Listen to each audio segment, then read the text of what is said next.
ঐকমত্য কমিশনের বৈঠকের খবর রাখছেন সহকর্মী নয়ন আদিত্য। রাজধানীর ফরেন সার্ভিস একাডেমি থেকে সরাসরি যুক্ত হচ্ছেন আমাদের সাথে।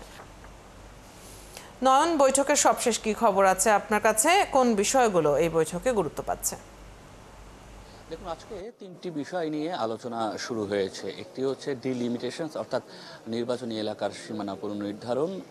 এর বাইরে রয়েছে তত্ত্বাবধায়ক সরকার ও রাষ্ট্রপতির ক্ষমতা প্রদর্শন। এই তিনটি পয়েন্টের মধ্যে প্রথমার্ধে এখন পর্যন্ত ডিলিমিটেশনস নিয়েই কথা হচ্ছে, এবং এখানে যে বিষয়টিকে এই ঐকমত্য কমিশন দুটি পয়েন্ট এখানে উত্থাপন করেছে। একটি পয়েন্টে বলা হয়েছে যে নির্বাচন কমিশনের বাইরে একটি বিশেষায়িত নিরপেক্ষ ব্যক্তিদের নিয়ে একটি কমিটি গঠন করা হবে, যারা মূলত এই ডিলিমিটেশন কিংবা সীমানা পুনর্নির্ধারণের যে কাজ, সেই কাজটি করবে। আরেকটি পয়েন্টে বলা হয়েছে আগামী নির্বাচনের জন্য নির্বাচন কমিশনের ভেতর থেকেই একটি কমিটি গঠন করা, যে কমিটি মূলত এই সীমানা পুনর্নির্ধারণের কাজ করবে। এইটি নিয়ে আসলে রাজনৈতিক দলগুলো তাদের মতামত দিচ্ছে। এখন পর্যন্ত তাদের যে আলোচনা, সেই আলোচনা থেকে আমরা যেটি বুঝতে পারছি, বেশিরভাগ দলই আসলে এ ধরনের আলাদা কমিটি করার বিপক্ষে মত দিয়েছেন। তারা যেটি বলছেন, নির্বাচন কমিশন স্বাধীন, এবং এই স্বাধীন কমিশন কিভাবে তাদের শক্তি, তাদের মতামত, তাদের যে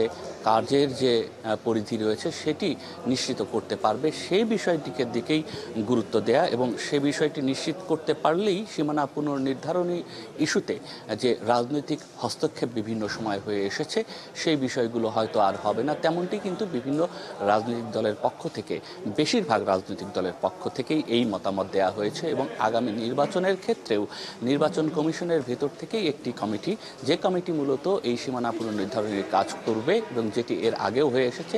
এবং পাশাপাশি সেই কমিটি যদি কোনো ধরনের ভুল সিদ্ধান্ত নেয়, কিংবা সেখানে যদি কোনো ধরনের অনিয়মের বিষয় থাকে, সেখানে যেন জবাবদিহিতা, একই সঙ্গে সেই কমিটিও যেন স্বাধীনভাবে কাজ করতে পারে, তাদেরকে সেই শক্তি দেয়া, এই বিষয়গুলো নিয়েই কিন্তু এখন পর্যন্ত আলোচনা হচ্ছে। এর বাইরে রয়েছে আরও দুটি পয়েন্ট, যেটি আমি আপনাকে বলছিলাম, যে তত্ত্বাবধায়ক সরকার এবং রাষ্ট্রপতির ক্ষমতা প্রদর্শন, সেটি হয়তো মধ্যাহ্ন বিরতির পরে আলোচনা হবে। এর বাইরে গেল দিনের যে আলোচনাগুলো ছিল, অর্থাৎ রবিবারে, সেখানে দুটি বিষয় অমীমাংসিত থেকে গেছে। আপনি জানেন যে উচ্চ কক্ষে যে সদস্য যারা হবেন, সেটি আসলে সংখ্যানুপাতিক হবে নাকি নিম্ন কক্ষের আসনের ভিত্তিতে সেখানে সদস্য নির্বাচিত হবে, সেই বিষয়টি নিয়ে কিন্তু এখনো একমত হতে পারে। এবং আপনি যেমনটি বলছিলেন যে মধ্যাহ্ন বিরতির পর এই বৈঠকের আরো কিছু অংশের খবর নিশ্চয়ই তখন আপনার মাধ্যমে আমরা দর্শকদেরকেও জানাতে পারবো। ধন্যবাদ যুক্ত হবার জন্য।